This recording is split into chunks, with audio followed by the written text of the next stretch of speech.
Eu sou Mário Persona e essas são as respostas que eu dei aos que me perguntaram sobre a Bíblia. Você escreveu perguntando se é pecado não querer ter filhos. Ter ou não ter filhos é, em primeira instância, uma decisão humana e não divina, porque é da vontade do homem, como fala João 1,13. Portanto, um casal que decida ter filhos poderá tê-los caso seja também o plano de Deus, que pode dar ou não fertilidade para que isso aconteça àquele casal. Mas se o casal decidir não ter filhos, não terá, a menos que ocorra um descuido no seu controle de natalidade. Sempre que nós tivermos alguma dúvida, o melhor caminho é irmos ao projeto original de Deus, para saber como Ele gostaria que procedêssemos, para que Ele nos criou e o que Ele gostaria que nós fizéssemos. Jesus nos ensinou a agir assim, e ao projeto original, quando ele comentou a questão do divórcio, que foi levantada pelos fariseus. Ele disse: não tendes lido que aquele que os fez no princípio, macho e fêmea os fez? E disse: portanto deixará o homem pai e mãe, e se unirá à sua mulher, e serão dois numa só carne. Mateus 19, 4-5. Na continuidade da passagem, Jesus é indagado da razão de Moisés ter permitido dar carta de divórcio, ao que ele responde que aquela exceção devia-se não ao plano original de Deus, mas à dureza do coração dos homens. Então, o que dizem as Escrituras, a palavra de Deus, no projeto original de Deus? Elas dizem assim, abre aspas, e Deus os abençoou, e Deus lhes disse: frutificai e multiplicai-vos, e enchei a terra, e sujeitai-a, e dominai sobre os peixes do mar, e sobre as aves dos céus, e sobre todo animal que se move sobre a terra. Gênesis 1, 28. Para mim, fica muito claro que uma das razões da criação do homem e da mulher foi a multiplicação da espécie. A procriação é uma coisa que permeia toda a criação, já que todos os seres vivos foram equipados para isso, para se multiplicarem. E em alguns, até mesmo a multiplicação é a principal razão da existência deles. Existem insetos que permanecem vivos por um período muito curto e morrem após o ato de procriarem, o que faz desse ato o ponto alto da existência deles. Obviamente não somos insetos, mas seres inteligentes, criados à imagem e semelhança de Deus. E não fomos criados com a expressa e única finalidade da procriação, mas para algo mais elevado ainda. E para o cristão isso inclui também um procriar, não é? No sentido de filhos da fé. Paulo, quando escreveu aos Coríntios, aos quais ele havia levado as boas novas da salvação no princípio, ele disse assim: admoesto-vos como meus filhos amados. Porque ainda que tivesseis 10.000 aios em Cristo, não teríeis, contudo, muitos pais, porque eu, pelo Evangelho, vos gerei em Jesus Cristo. 1 Coríntios 4,15. Ele tinha sido responsável por apresentar a eles o Evangelho da graça de Deus. Atos 18:1. E agora podia chamá-los de meus filhos amados. A mesma alegria e privilégio tinha o apóstolo João, falando com orgulho até da sua prole. Ele disse: não tenho maior gozo do que este, o de ouvir que os meus filhos andam na verdade. 1 João 1,4. Mas voltando agora ao Jardim do Éden, nós vemos que apesar da ordem dada por Deus de procriar, Eva preferiu ter outra agenda ali. Adão e Eva, né, começando por Eva, preferiu ter outra agenda ali quando ela foi enganada pela serpente e acreditou nas palavras da serpente. Ela acreditou quando a serpente disse: sereis como Deus. Gênesis 3:5. A tentação que sugeria a insubordinação, a independência e a autossuficiência falou mais alto no coração de Eva. E antes mesmo de Adão e Eva se dedicarem aos prazeres da relação sexual, obviamente aprovada por Deus, naquela união marido e mulher, e conceberem então um filho para perpetuar a espécie, eles conceberam o primeiro pecado, que passou de geração em geração. Eles deram prioridade ao pecado e não a procriar, que tinha sido uma das coisas que Deus disse que eles fizessem. Lembre-se de que para Eva, um parto no Jardim do Éden seria indolor, então não podia ser essa a razão. Gênesis 3,16. O Salmo 127, versículo 3, diz que os filhos são herança do Senhor e o fruto do ventre o seu galardão. Como flechas na mão de um homem poderoso, assim são os filhos da mocidade. Bem-aventurado o homem que enche deles a sua aljava. Salmos 127, de 3 ao 5. Isso mostra que filhos não são um castigo, não são uma penalidade, não são um problema, são uma recompensa. Na igreja, filhos são como, na dispensação da igreja hoje, filhos são como credenciais para aqueles que desejam atuar no cuidado da assembleia local. Porque é isso que ensina o apóstolo quando ele fala das credenciais de um ancião. O que ele diz? Que governe bem a sua própria casa, tendo os seus filhos em sujeição. 1 Timóteo 3,4. Para que viúvas não ficassem desamparadas e pudessem então receber o auxílio da assembleia local, os filhos faziam parte dessa qualificação. Veja o que diz: nunca seja inscrita viúva com menos de 60 anos, e só a que tenha sido uma mulher de um só marido, tendo testemunho de boas obras, se criou os filhos, se exercitou hospitalidade, se lavou os pés aos santos, se socorreu os aflitos, se praticou toda boa obra.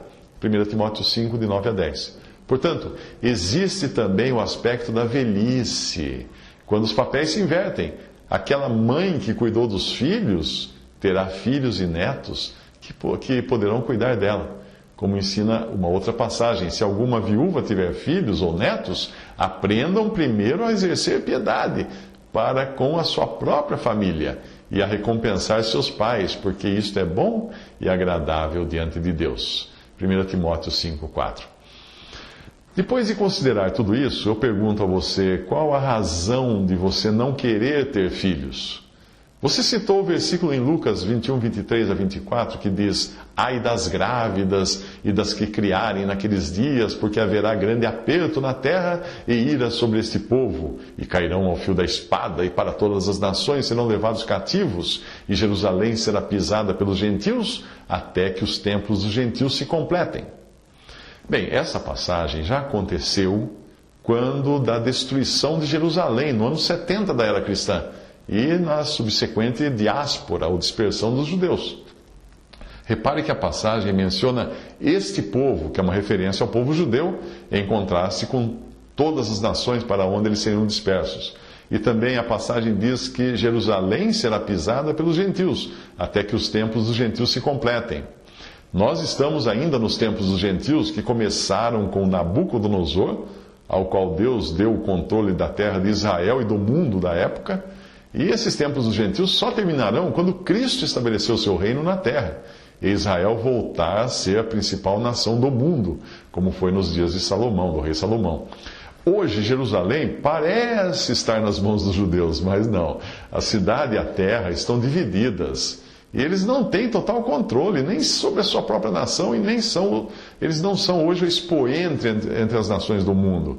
O Estado de Israel, que existe hoje, ele existe à sombra do poderio dos Estados Unidos e da Europa, sem os quais ele seria dizimado pelos inimigos que cercam aquele Estado de Israel. Mas você poderia ter citado outra passagem semelhante a esta, em Mateus 24, 19, que ainda não aconteceu. E ali diz assim: mas ai das grávidas e das que amamentarem naqueles dias. Apesar de ser parecida com a de Lucas 21, esta passagem ainda não aconteceu e só se cumprirá durante a grande tribulação, alguns anos após o arrebatamento da igreja. Então, após o arrebatamento da igreja, Deus levantará um remanescente judeu fiel que deverá perseverar até a vinda do Messias, para que esse restabeleça ou estabeleça o seu reino na terra. Repare que na continuação de Mateus, e aí que eu digo por que essa passagem ainda não aconteceu, repare que a continuação diz o seguinte: haverá então grande aflição, como nunca houve desde o princípio do mundo até agora, nem tampouco há de haver. Mateus 24, 21.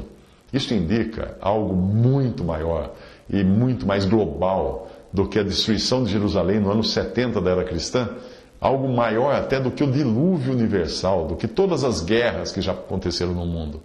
De qualquer modo, a igreja, que é o conjunto dos salvos por Cristo, na presente e na atual dispensação, já terá sido levada para o céu antes que aconteça aconteçam as coisas que estão descritas em Mateus capítulo 24.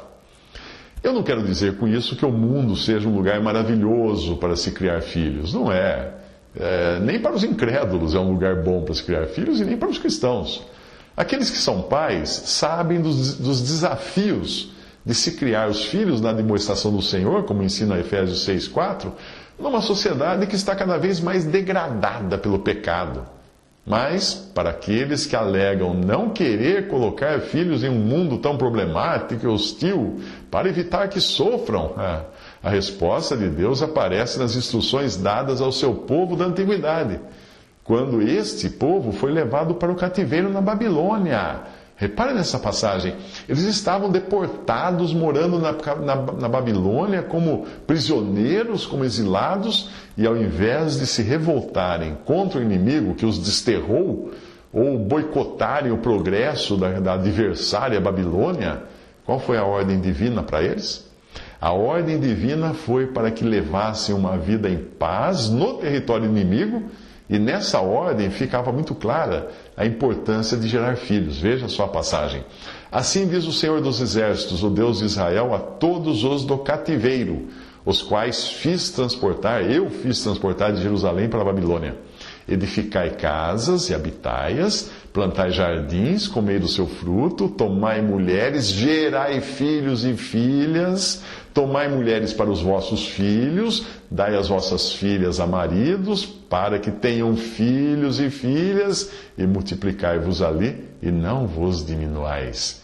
E procurai a paz da cidade, para onde vos fiz transportar em cativeiro, e orai por ela ao Senhor, porque na sua paz vós tereis paz. Isso está em Jeremias 29, de 4 a 7.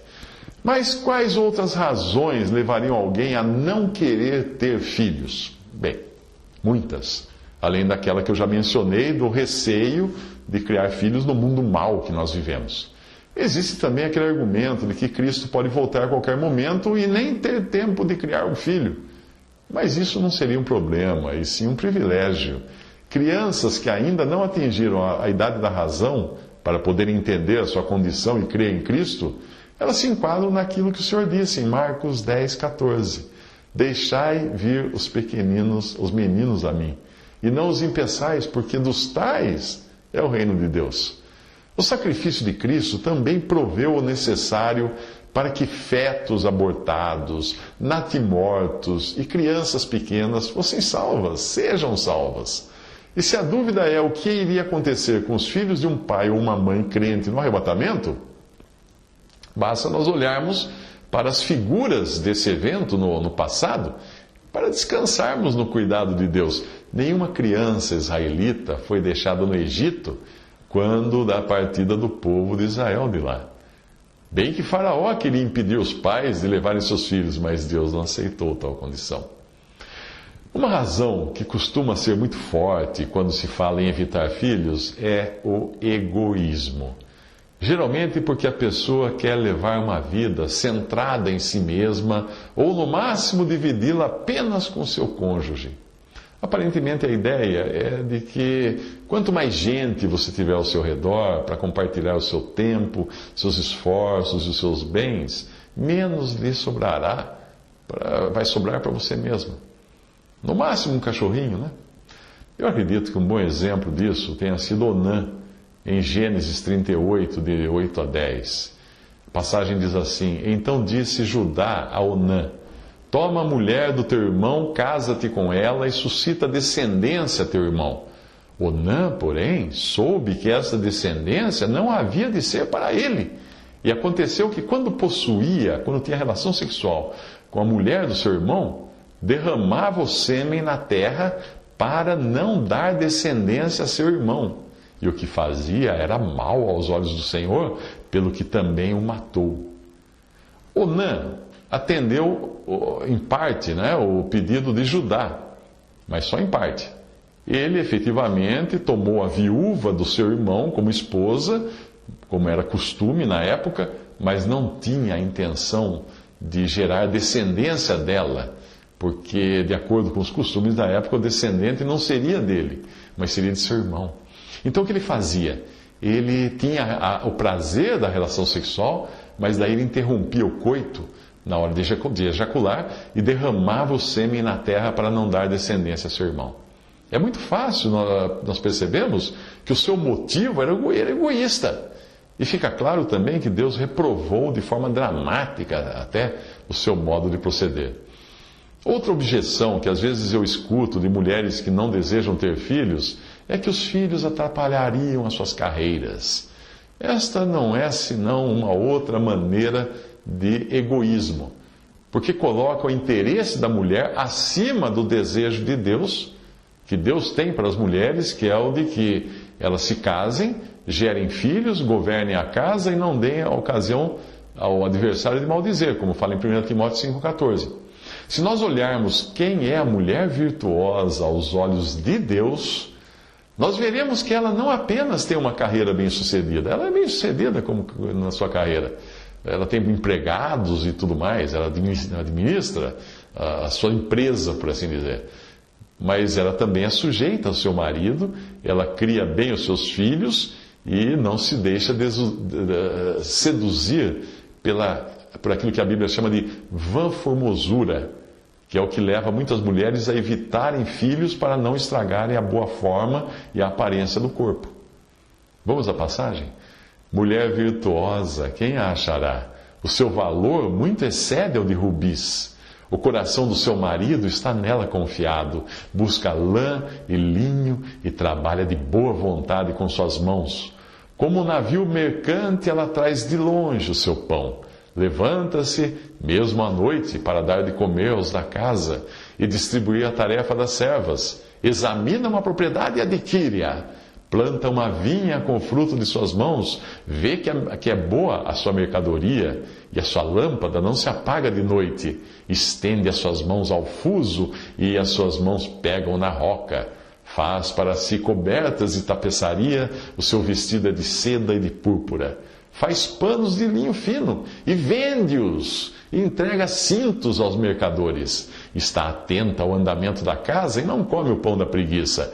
Levantam-se seus filhos e chamam-na bem-aventurada. Seu marido também, e ele a louva.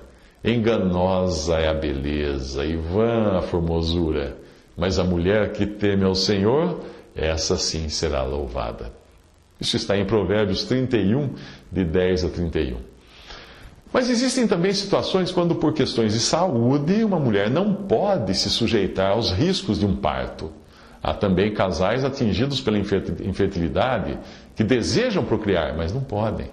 Em casos assim, sempre existe a possibilidade de adoção. Afinal, se Deus nos adotou, por que acharmos que um filho adotivo seria menos que um filho biológico? Existem também situações quando um casal decide não ter filhos para poder se entregar com maior afinco à obra do Senhor. Mas eu não vejo isso acontecer com frequência, não. Existe também o caso mencionado na passagem de 1 Coríntios 7, 25 em diante, onde o assunto não é ter filhos, mas deixar de se casar para poder se ocupar com as coisas do Senhor. Alguém poderia tentar usar esta passagem para evitar colocar filhos no mundo, por causa da angustiosa situação presente, como fala em 1 Coríntios 7, 26. Mas na passagem, Paulo está falando não que os casados evitem filhos, mas que simplesmente os solteiros não se casem. Se o argumento de evitar colocar filhos no mundo para não sofrerem com a angustiosa situação presente fosse válido, tanto judeus quanto cristãos já seriam povos extintos, porque sempre passaram por algum tipo de perseguição neste mundo.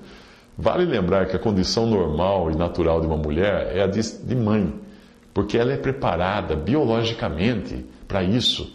E também ela é inclinada para o cuidado da criança. Mulheres são até naturalmente atraídas pelo cheiro dos bebês. Sim, bebês têm um cheiro peculiar. Pesquise sobre isso, eles têm. E a isso nós chamamos de instinto maternal. É como se ela já nascesse com um sistema operacional instalado no seu cérebro e com essa finalidade. Sentir o contrário, ter um sentimento contrário a esse, não é normal, biologicamente falando. Mas também pode ser consequência da influência cultural dos nossos dias e de toda a carga de informação voltada à tal da igualdade dos gêneros que a mídia descarrega o dia inteiro sobre nós, sobre a sociedade. Não é difícil perceber de onde vem essa influência que começou lá no Éden. Começou naquele que é o maior inimigo da mulher, o dragão, a antiga serpente, que é o diabo e Satanás, como é chamado em Apocalipse 22, versículo 2. Por ocasião da queda, Deus colocou inimizade entre Satanás e a mulher, passando ela a ser o principal alvo dos ataques do inimigo, porque da mulher viria também aquele que esmagaria a cabeça da serpente. Gênesis 3, versículo 15. Depois daquilo, Satanás não sossegou na sua empreitada de matar crianças. Basta lembrar da matança que foi ordenada por Faraó, certamente energizado pelo diabo, vitimando ali meninos em toda a terra do Egito. Também por ocasião do nascimento de Jesus, o rei Herodes mandou matar crianças de até 2 anos de idade. E hoje, quando nem sempre ele consegue destruir fisicamente, certamente o diabo faz questão de incutir nas crianças uma carga cada vez maior de ocultismo e de magia através da mídia, na tentativa de levar as novas gerações a acreditarem que o mal faz bem e que o dragão é amigo.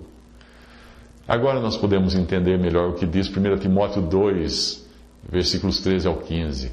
Porque primeiro foi formado Adão, depois Eva, e Adão não foi enganado, mas a mulher, sendo enganada, caiu em transgressão. Salvar-se-á, porém, dando à luz filhos, se permanecer com modéstia, na fé, no amor e na santificação. A única maneira de Deus trazer ao mundo o Salvador, aquele que esmagaria a cabeça da serpente, seria através de uma mulher que quisesse ter filhos, não de uma que não quisesse ter filhos. Antes que alguma mulher pense que a maternidade seja uma posição inferior ao do homem, leia com atenção o que eu vou repetir aqui. O Salvador só poderia vir ao mundo por meio de uma mulher disposta a conceber.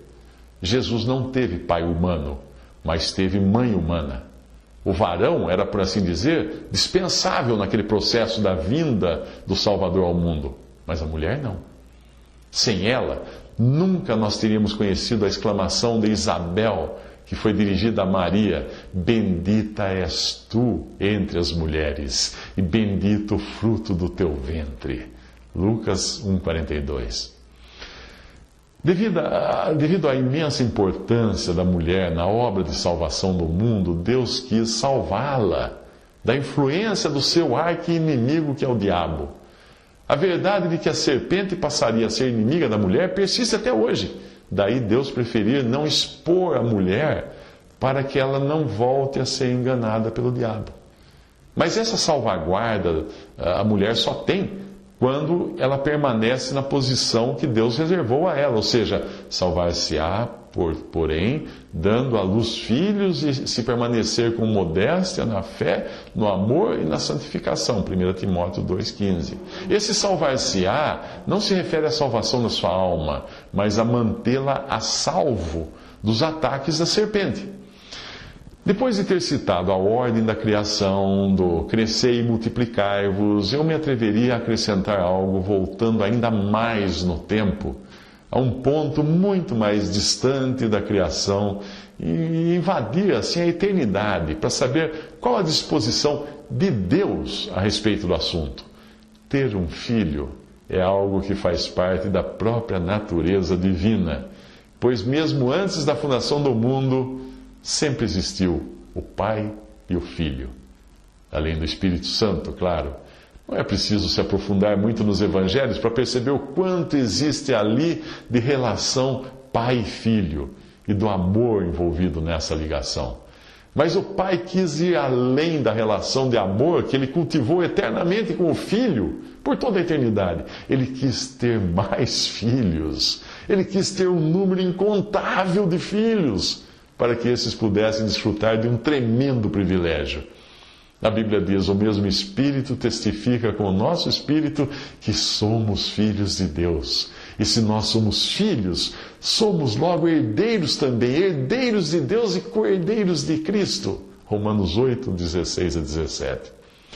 O Evangelho de João mostra que Cristo veio ao mundo para morrer a fim de que Deus tivesse muitos filhos. Na verdade, vos digo que se o grão de trigo caindo na terra não morrer, fica ele só, mas se morrer, dá muito fruto. A todos quanto o receberam, deu-lhes o poder de serem feitos filhos de Deus, aos que creem no seu nome. João 12, 24 e João 1, 12. Em Hebreus 2, versículo 10, nós lemos que convinha que aquele Jesus, para quem são todas as coisas e mediante quem tudo existe, trazendo muitos filhos à glória, consagrasse pelas aflições o príncipe da salvação deles. E em Efésios 1, versículo 1, nós somos exortados a sermos imitadores de Deus como filhos amados. Junte tudo isso, e aí você vai concluir que o desejo de Deus aqui e nos tempos eternos foi sempre o de ter muitos filhos, muitos filhos. Eu pergunto, você é grata por Deus ter tido esse desejo ou não? Visite respondi.com.br. Visite 3minutos.net.